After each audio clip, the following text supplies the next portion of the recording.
RTP. Al aire, ¿cómo están? Muy buenos días. Perrone, buenos días. ¿Cómo estás, Andrés Merino? Allá.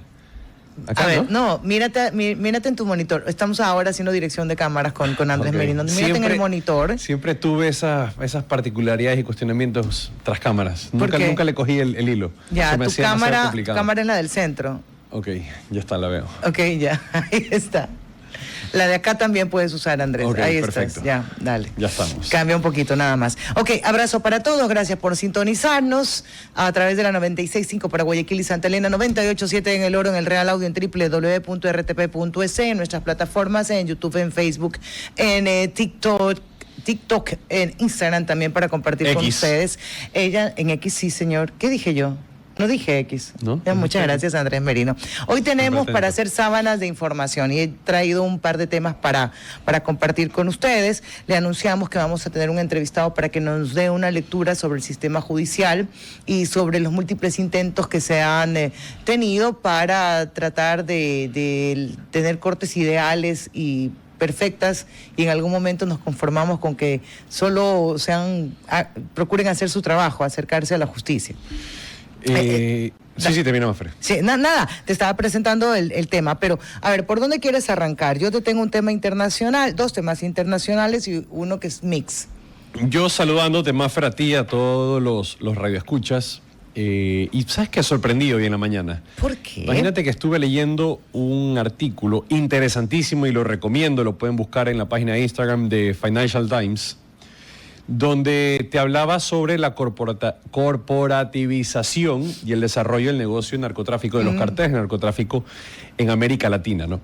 Entonces, ¿qué ha ocurrido? Generalmente hemos estado muy cercanos, muy próximos a cómo ha sido el desencadenamiento o el desarrollo de la situación de inseguridad en el Ecuador. Okay. Que este año, pues al parecer, alcanzaremos una de las tasas de muertes violentas, más altas en nuestra historia.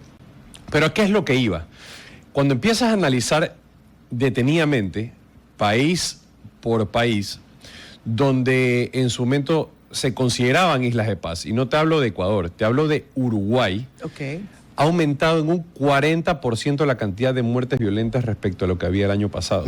Tú sabes, el costo que involucra la lucha contra el crimen, hablo de diferentes ilícitos, cuesta aproximadamente el 80% de todo el presupuesto latinoamericano para la educación. Sí. Y no tanto eso. De educación. De educación, claro. Y no tanto eso más, pero solo aquí para concluir, el artículo termina con una conclusión interesantísima y dice, si es que los modelos legales, constitucionales que tenemos hoy en día realmente se pueden aplicar a estas nuevas realidades de ilícitos y bandas que hay hoy por hoy en el mundo. Yo no he leído el artículo, me lo ha compartido Andrés y le voy a dar una ojeada le voy a leer, mejor dicho, más que una ojeada, para luego compartir con ustedes. Pero algo que nos habías comentado, Andrés, es que lo que significa esta corporatividad es que ya no prestan, ya no solamente están en un solo tipo de delito que pudiera ser el narcotráfico, sino... Tienen varios giros de negocio.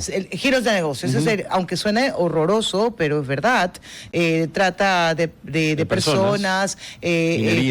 Explotación laboral, minería, y hay que darle más ojo a eso. Y yo no sé si en algún momento el mundo, o por lo menos los países que estamos directamente relacionados, implicados en esto, quiere decir donde se produce, donde hay más permeabilidad, donde hay mayor corrupción, y los países que reciben el producto de esta corporatividad delictiva, vamos a tener que sentarnos primero a tener unidad en materia en sistemas de justicia para que las penas sean las mismas, y hablar quizás en algún momento de despenalizar algunos aspectos, porque está clarísimo que el mercado del consumo de drogas ha incrementado bárbaramente ya en los Estados Unidos, nuestra mayor preocupación. Oye, antes de irnos con el entrevistado, para no salirnos del tema internacional, tenemos dos, voy a abordar uno por respeto a quien ya está en la línea, son los resultados de Bolivia, se nos había pasado por alto comentarlo.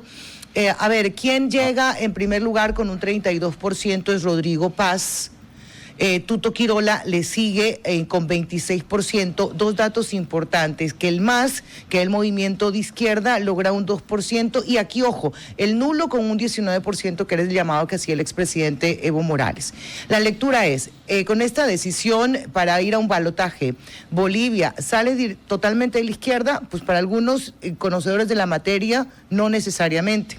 Porque este personaje, Rodrigo Paz, que por cierto me gusta su recorrido por la cosa pública. Curioso. Mira, ha sido concejal. Alcalde, concejal, congresista, senador. O sea, ha tenido, hijo de presidente. Hijo de presidente. Pues tiene todo un recorrido en esa materia, lo cual no significa que tenga que ser buen presidente. Es un hombre que lo han identificado de centro-izquierda.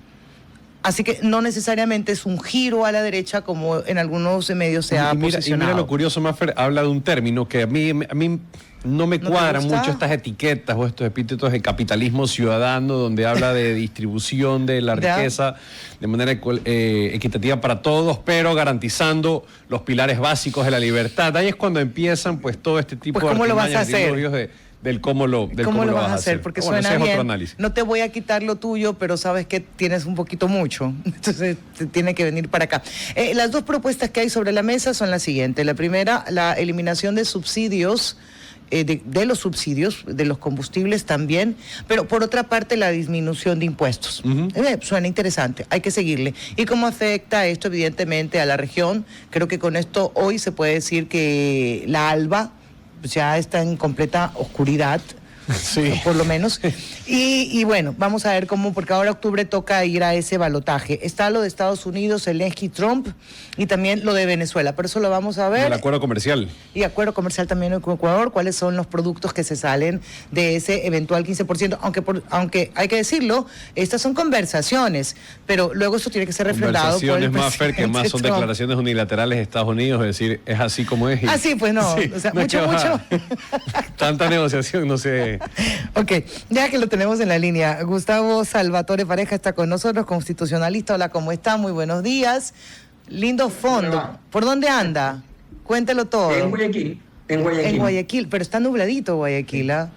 Está nublado y sí, la temperatura relativamente baja, ¿no? Mejor, no hace tanto calor. Falta la bufanda, abogado. Sí. Bueno, que esté baja la temperatura, por lo menos acá en el clima, y que en el clima político que puede ser un poco calentándose. Hay que revisar también las declaraciones de Leonidas Issa. Ok, usted es constitucionalista, conoce la materia. Ecuador tiene décadas tratando de tener un buen sistema de justicia y siempre termina fallando. ¿Por qué fallan, aunque en principio los intentos parece que fueran positivos?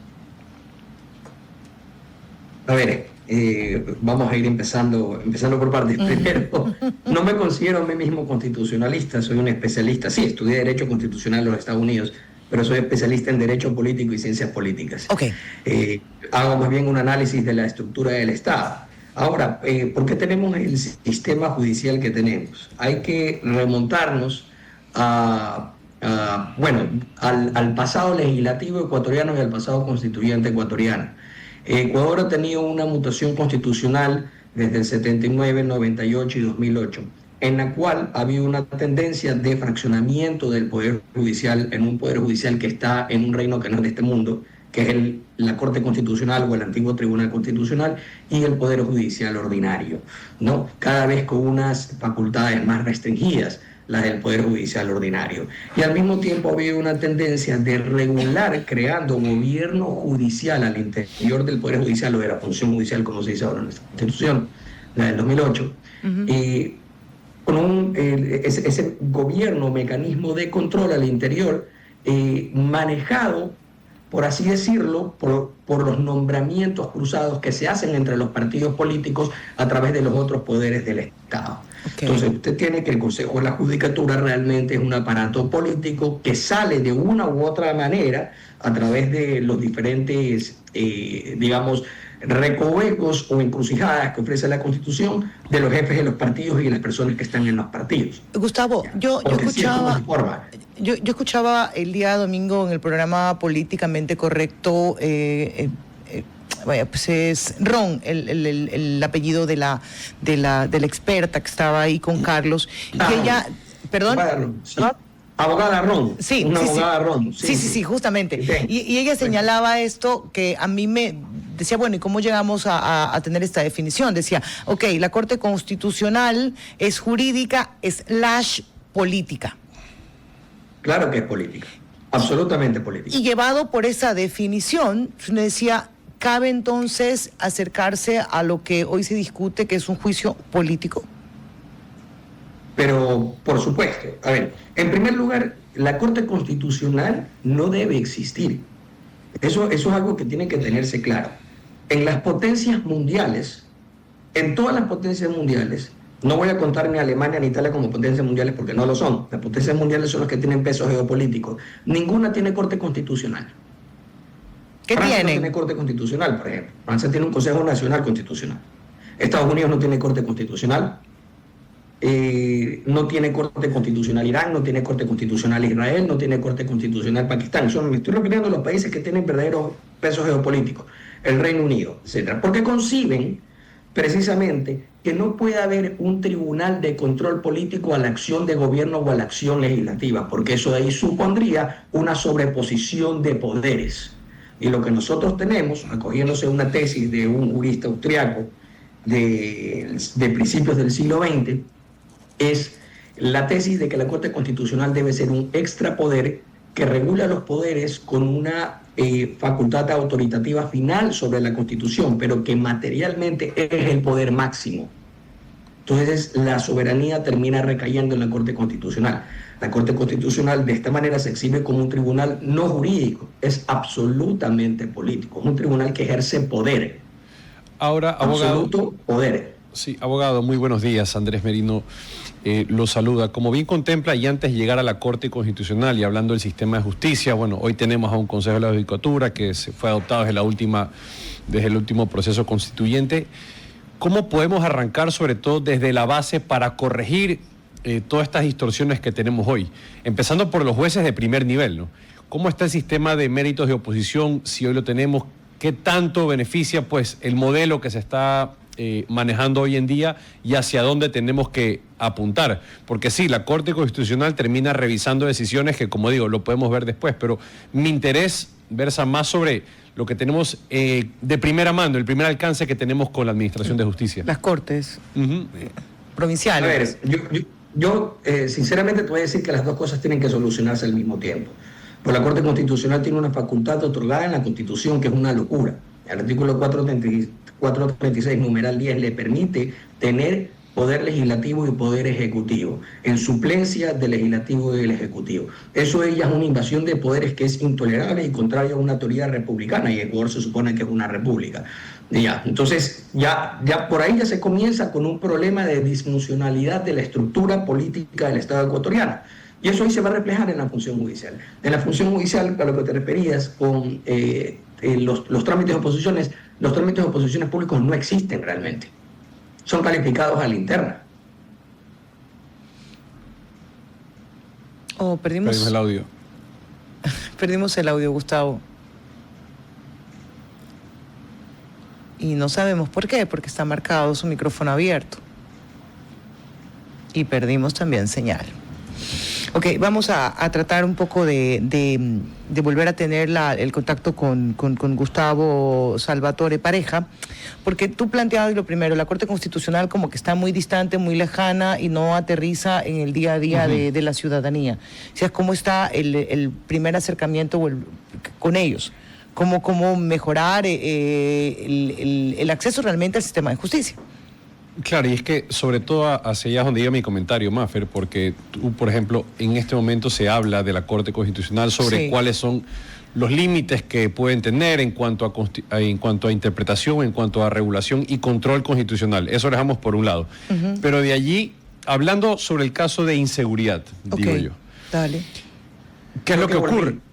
Aquí están, ya, Gustavo, dele. Ponte tiquita aquí, Andrés. Está dando la explicación ya de la parte de la justicia ordinaria, que Andrés, tu nombre, ¿no? Sí, correcto. Sí, habías preguntado. A ver, el tema de la justicia ordinaria, en primer lugar, los trámites de oposiciones realmente no existen, pues los trámites de oposiciones no son públicos, no son abiertos. Lo correcto sería que existe una escuela de formación judicial conformada por las facultades de derecho, y que se haga de manera abierta a través de las mismas universidades los trámites de oposición y que no hay un control político de ningún miembro nombrado a través del sistema político ecuatoriano de la calificación de esos jueces, porque de esa manera se podría evitar la manipulación. Entonces tiene que haber realmente reforma constitucional y reforma de ley para que esto de aquí pueda implementarse, ¿no? Entonces el trámite de oposiciones yo lo pusiera que sea manejado precisamente por las universidades, y a su vez el Consejo de la Judicatura debería de integrarse, no de la forma política como se integra en este momento, sino que debería de integrarse a través en cada provincia y de manera nacional con un mecanismo que se desarrolle, que es sencillo, a través de los colegios de abogados. Porque el Poder Judicial es un poder que se basa en conocimiento técnico-científico. Son jurisperitos, es decir, es una especie de cuerpo colegiado nacional o un gremio nacional especializado en una materia, y son solamente ellos los que están capacitados para poder decidir o para poder organizar ese poder, y a la vez ellos van a preferir, todos los abogados del país, que los jueces sean jueces probos en vez de que sean jueces no probos. ¿Y sabes por qué todos los abogados lo van a preferir? Porque se minimiza el riesgo de derrota en un proceso judicial, etc. Claro, y justo lo consulto, Gustavo, porque conversando ahora con Mafer y sobre todo tomando en consideración la crisis de inseguridad que hay en el país, que como bien lo mencionas, me parece un debate bastante válido de ver cuáles son las restricciones y los límites que debe tener la Corte Constitucional, sobre todo en un Estado republicano, como bien decías. Pero si yo retrotraigo y digo, en el día a día, por ejemplo, ¿dónde está el problema más grande? Entre que si el policía da el parte policial de manera adecuada o no al juez de garantías penales. Que si el garantías penales pues toma medidas medidas sustitutivas frente a un caso que no debería haberse tomado. Y ahí es donde yo me cuestiono y digo, sí, está bien el debate de la Corte, pero ¿por qué no atacar primero lo más cercano y más próximo al gran problema o al problema complejo que tenemos hoy por hoy en administración de justicia, sobre todo ligado a temas de inseguridad? A ver, Andrés, eso es una buena observación. Por eso estaba explicando yo cómo debería hacerse el trámite o debería hacerse el proceso de las oposiciones a través de la academia, y cómo debería organizarse el gobierno del Poder Judicial, que es el Consejo de la Judicatura, mediante los colegios de abogados. Eso ahí mejoraría la calidad del sistema judicial, en primer lugar. En segundo lugar, lo que tú estás anotando obedece también a un problema de tipo ideológico que ha invadido desde los años 80 las academias, es decir, las facultades de Derecho Universitaria en nuestro país, que es una ideología en la cual se ve, es derivado del liberalismo realmente, se le atribuye a la izquierda, pero es una especie de liberalismo socialdemócrata, en la cual es mal visto el poder punitivo del Estado. Es decir, el monopolio de la violencia estatal se lo tiende a ver como moralmente ilegítimo y tiene que ser restringido en la mayor medida. Y la interpretación no es favorable a la gente del Estado, sino que es una interpretación contraria a la posición de la gente del Estado. Esto aquí no está necesariamente impuesto en la ley o positivizado en la ley, sino que es más bien un problema de formación académica de los abogados en el Ecuador. Es una tendencia netamente ideológica, porque no es una tendencia realista. Los jueces son oficiales del Estado y los demás oficiales del Estado, por ejemplo, fuerzas de seguridad, tienen un beneficio de la duda cuando están realizando su deber. Se sobreentiende que cuando están realizando su deber están cumpliéndolo, no es que se están dedicando a cometer delitos. Tendría que probarse que su actuación es irregular. Entonces, aquí ya tienes una mezcla de tanto cómo opera el sistema, que es deficitario, así como también el problema ideológico de la formación de abogados. Pero volvemos nuevamente a un origen, y entiendo lo de lo académico y sería la mejor participación, como también como un filtro, pero en origen a veces ya viene complicada digamos los prospectos, porque quiera o no, somos parte también de una sociedad altamente corrupta. Lamentablemente toca pensar siempre de esa manera, porque al final del día eso sucede. Uno trata de cerrar todos los espacios, tratando de que los filtros sean los mejores, pero no falta alguien que obedezca a. Y ahí usted pudiéramos ir directamente, ejemplo, a la selección del presidente de abogados. Y volvemos a encontrarnos con el mismo problema de corrupción. Me está diciendo del presidente del Colegio de Abogados. De cualquiera, o sea, quiero decir que todo... Es difícil porque están los afiliados de los colegios, votan ellos.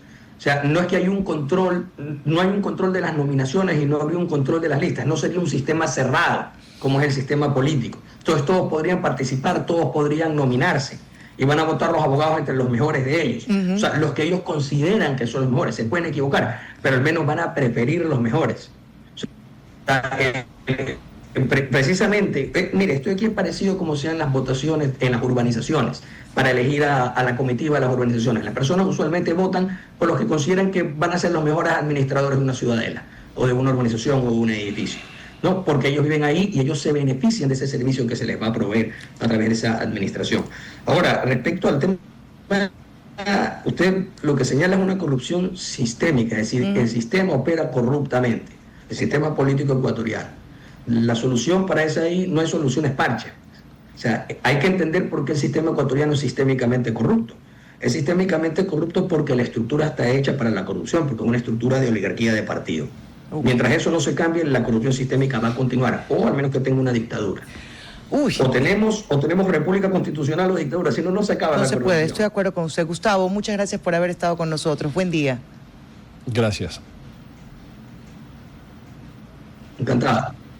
Gracias a Gustavo Salvatore Pareja por esa lectura que hace con nosotros. Quiero mostrarte esta foto y me dices qué piensas. A ver. Para quienes nos están siguiendo a través solamente del dial 96.5 en Guayaquil y Santa Elena 98.7 en El Oro, es una fotografía de la reunión que tuvo el presidente Donald Trump con personajes interesantísimos. Giorgia Meloni. Está Ursula von Leder, ¿cómo se llama? Von der Leyen. Emmanuel Macron, Mark Rutte, que es el de Zelensky. Está el de ministro de Alemania también, y el de Finlandia. También. Bueno, porque es lo curioso de esta foto, y si no la están viendo, lo invito luego, porque lo han calificado como el fotón de Donald Trump. Porque esto es en el Salón Oval, y está en el escritorio sentado Trump, en su escritorio, en su silla, y de frente tiene a todos ministros y presidentes como dándole clases de cómo evitar un colapso. Todo esto mientras se discute el recibimiento que tuvo Putin, la reunión que tuvo con Zelensky, las demandas que se han presentado, y la declaratoria que hace hoy, la declaración que hace el presidente Trump de no enviar armas ni equipos de ningún tipo a Ucrania, militares, ¿ah? Y aquí Maffer es bastante curioso, y quien ya no lo ha aceptado, espero que lo acepte, la capacidad de showman y animal político que tiene Trump para poder manejar el timing y sobre todo los eventos que pasan en el día a día. Aquí se ve cómo de manera inmediata, posterior a los eventos que había tenido, la reunión que tuvo con el presidente Putin en Rusia, convoca en Alaska, tienes razón, ex Rusia. Deja de tocar esas llaguitas, que tú en vez de desactivar la guerra la vas a reactivar. Claro, pero los termina convocando, y es bastante curioso también la forma en la que se desarrolla el discurso y las conversaciones que tienen en la mesa, no en la que enseñas la foto, sino en otra mesa paralela, mesa chica, digamos. en una mesa chica donde se hablan sobre cuáles van a ser las condiciones y cuáles también tendrán que ser las sesiones para poder fin a este conflicto armado. Ahora, yo he estado revisando varios periódicos, ya vamos a la pausa, pero ¿recuerdas tú que la semana pasada se hablaba de presencia de naves en el Caribe? Sí. Sí, pues bueno, hace un par de días Venezuela se ha declarado en alerta por la presencia militar estadounidense, y el día de hoy también se conoce que se ha pedido a toda la milicia nacional activarse en Venezuela. No hay que perderle el rastro de lo que ocurre. ¿Te parece que es poco?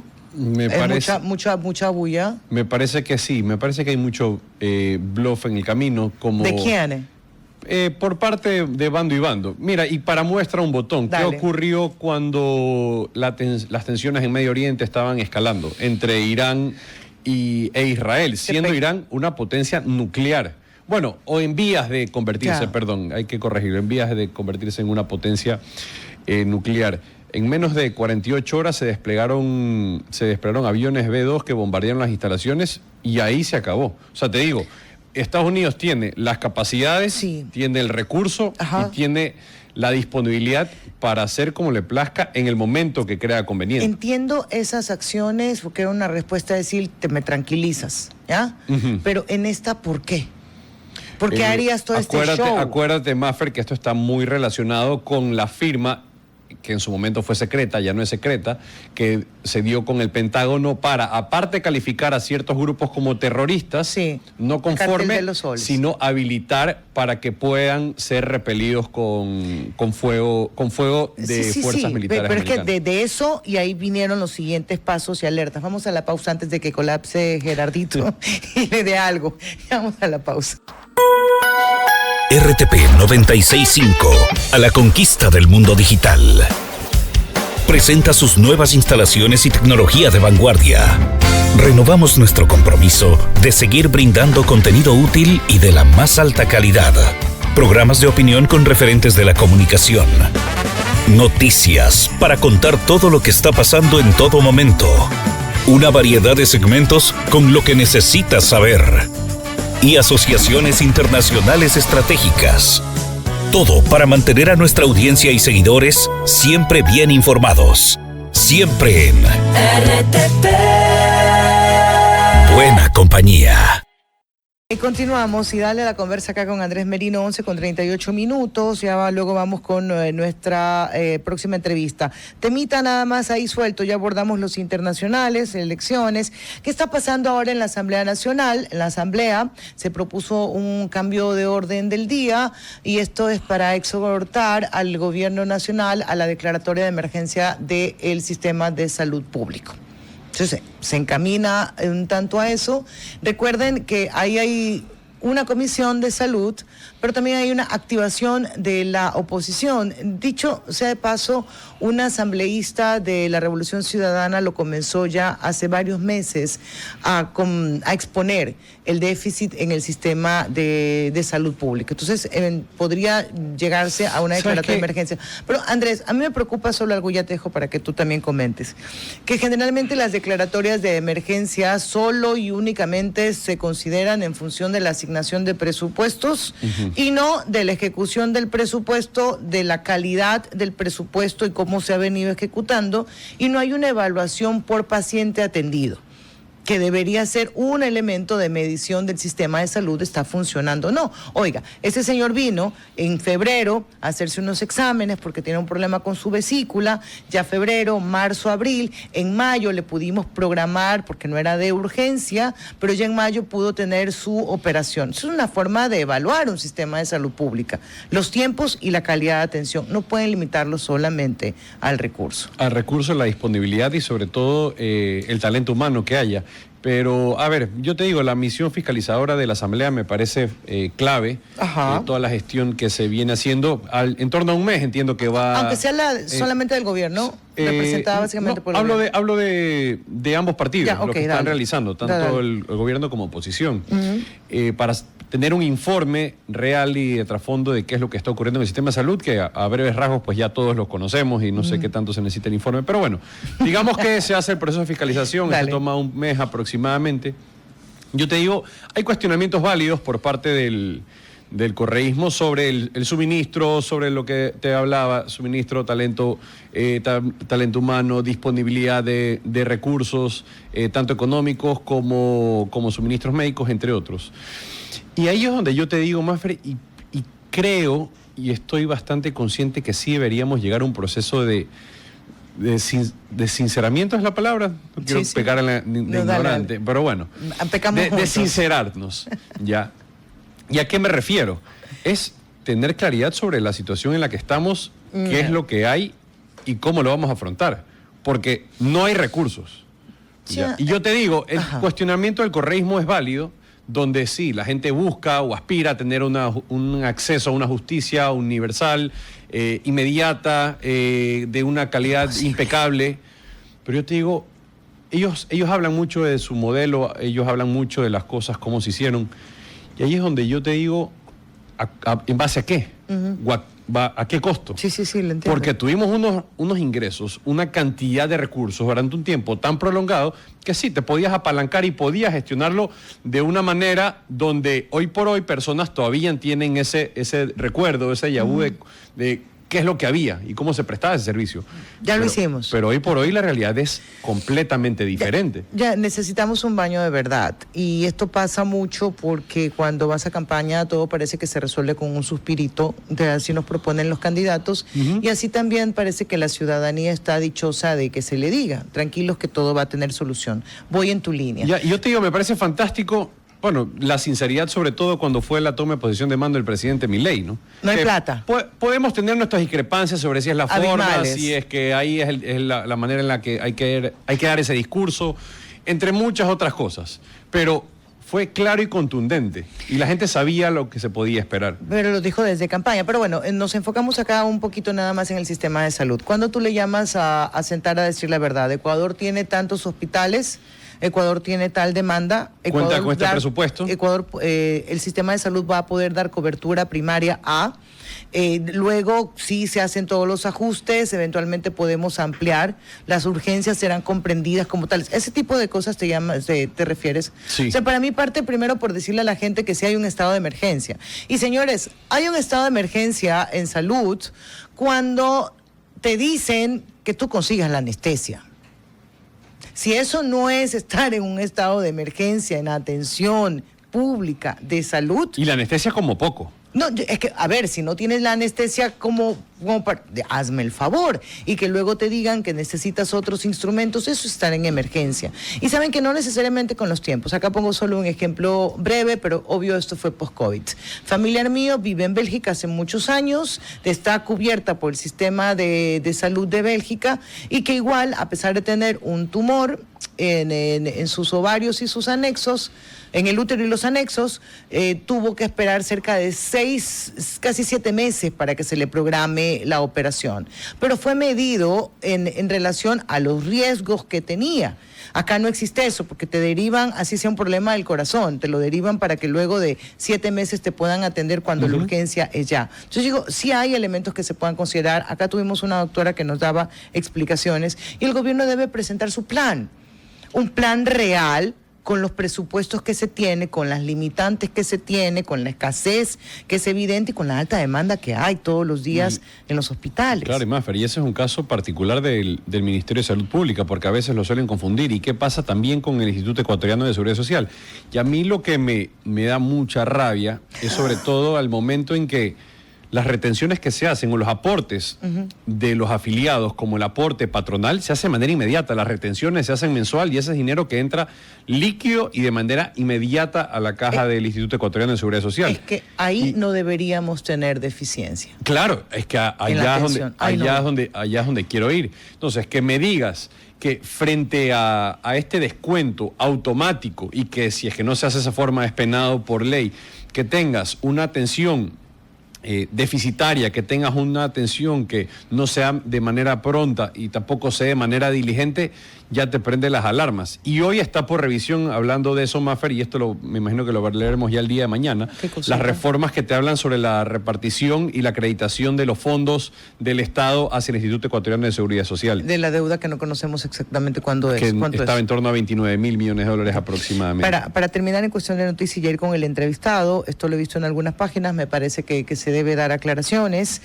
2 presuntos policías son acusados de haber ordenado atropellar al líder indígena Leonidas Issa. Los acusados habrían contratado un taxi para investigar los movimientos de Issa al interior de su comunidad y cuando fueron descubiertos le ordenaron al conductor irse, pasar por encima e irse. Según Issa, los involucrados le habrían confesado que inteligencia del gobierno le sigue los pasos para matarlo. Las declaraciones son, y esto fuertes. con pruebas.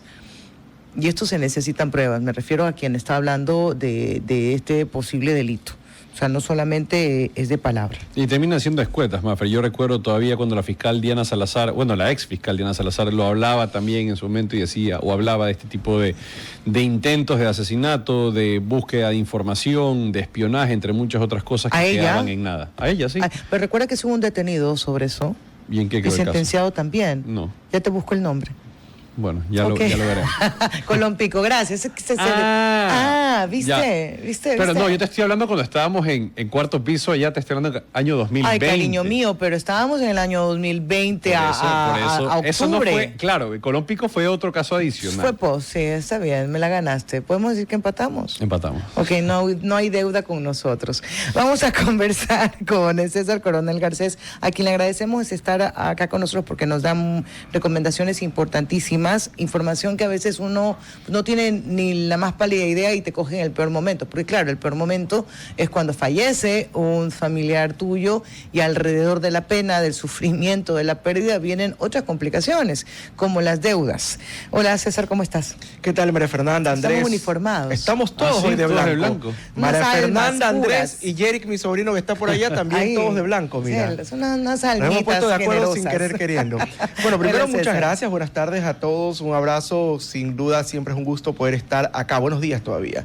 ¿Qué te dije? Buenas tardes. Y dije buenas tardes. Ay, no importa. Siempre es un Dios gusto mío, volver ya. a RTP, que fue mi casa. No Gracias por la importa. oportunidad. Sin duda. Porque nos escuchan en diferido, dale. Perfecto, tarde, muy noche, bien. no importa. A la hora que nos escuche, Sí. un abrazo. Bueno, te cuento que, además yo escucho también a veces el reprise en la noche, te cuento. Yo soy Sí. fanático del reprise, a veces no puedo en vivo. Pero bueno, perfecto. volvamos al tema.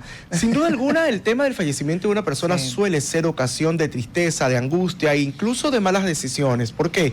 Porque uno está tan angustiado que realmente no sabe qué hacer y lo primero que hace es escuchar, digamos, lo que le dice alguien, un amigo, el agente del banco, etcétera, y lo primero que usted va a hacer es la posesión efectiva de bienes. ¿Qué pasa con la posesión efectiva de bienes? Que cuando usted hace la posesión efectiva de bienes, realiza su primer acto de heredero y por lo tanto, en ese instante usted hereda lo bueno y lo malo, lo bonito y lo feo. Es verdad que usted va a heredar la casa de su papá, el carro de su papá, pero también va a heredar aquellas deudas que su papá le dejó. César, solo para hacer Para ir una por salvedad, vamos por partes, que las deudas no se heredan salvo en este caso.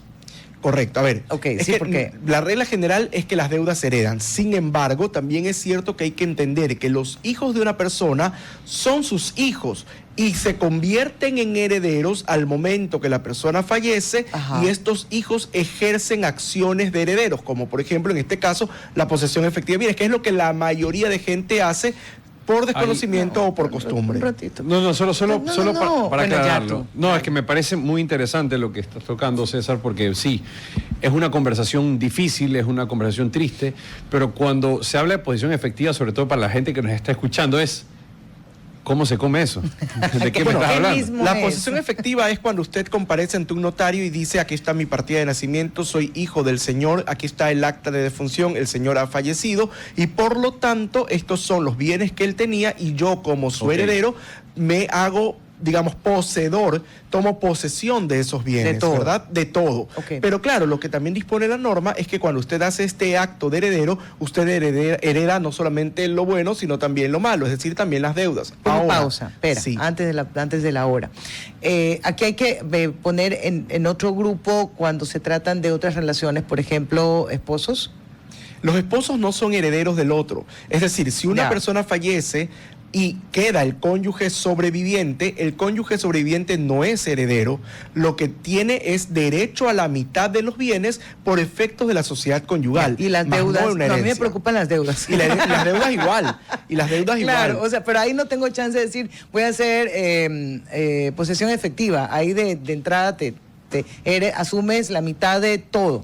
Sí, a ver, el cónyuge como tal, realmente como no es heredero, digamos, tiene que diferenciarse aquellas deudas que son de la sociedad conyugal Ok. y aquellas deudas que son personalísimas. Ya, eso solo quería marcar un poquito la diferencia, pero te prometo otra entrevista para ir sobre el tema y para todas mis inquietudes. Ahora, Perfecto. empezamos. Solamente algo importante, María Fernanda. Sí, sí. Porque, claro, dije hace un minuto que las deudas todas se heredan. Claro, Ajá. siempre y cuando la persona no tenga un seguro de desgravamen. Y aquí quiero detenerme un segundo para explicar qué es el seguro de desgravamen. El seguro de desgravamen es, como su nombre lo indica, una suerte de seguro de vida que se activa al momento de tres tipos de siniestros: la muerte de la persona, una enfermedad catastrófica o una discapacidad inhabilitante. De tal manera que en esos tres escenarios se activa el seguro de desgravamen y se cubre la totalidad de la deuda. Y por lo tanto, si muere una persona y tenía un seguro de desgravamen, evidentemente esta deuda no va a afectar a los herederos. Por eso es importante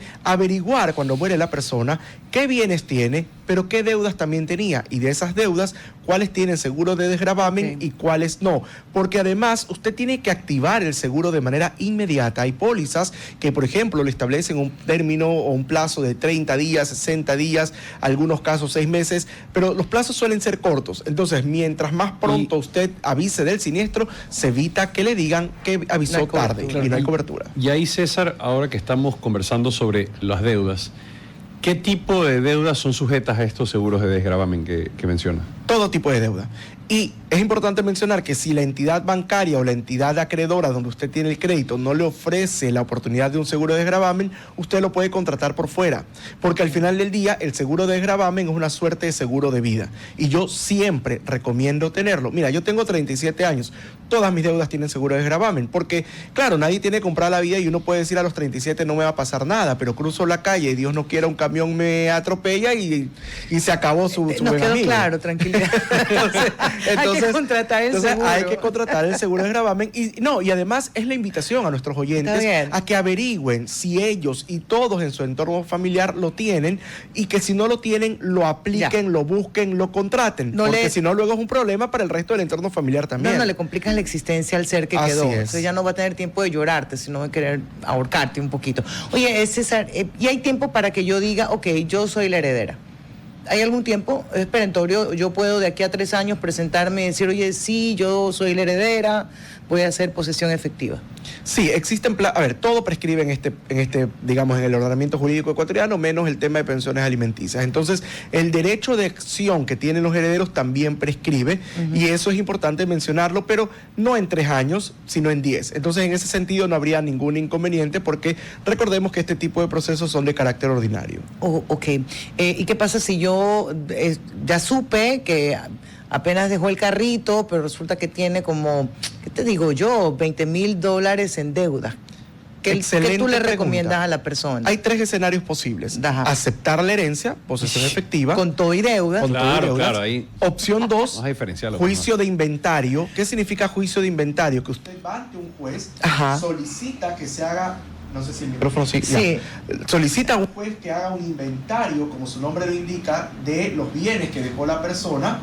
Luego de hacer ese inventario, usted va a responder por las deudas en la medida que se benefició. Si usted heredó bienes que todos suman $100,000, usted va a responder por esos $100,000 en deudas. Es decir, beneficio de inventario. Y el tercer camino es el repudio de la herencia. Usted también podría no aceptarla. Yo tuve el caso el otro día, María Fernanda, de una pareja de hermanos. El papá falleció.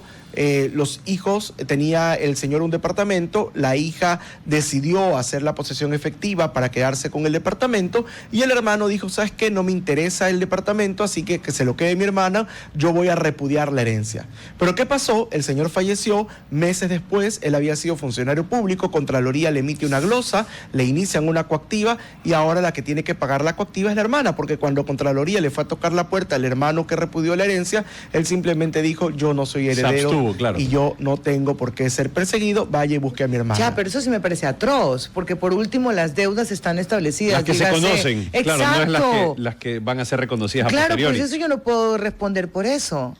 O sea, no voy a emocionar un cambio en la ley, porque pues, ¿cómo puedes saber tú eso, querido? Lo que pasa, existen varios casos en los que tú podrías tener por ejemplo, haces una declaración de impuestos y el SRI un año después te dice no está bien declarado, hay una diferencia, y te lanzan una coactiva si no pagas en el tiempo que ellos establecen.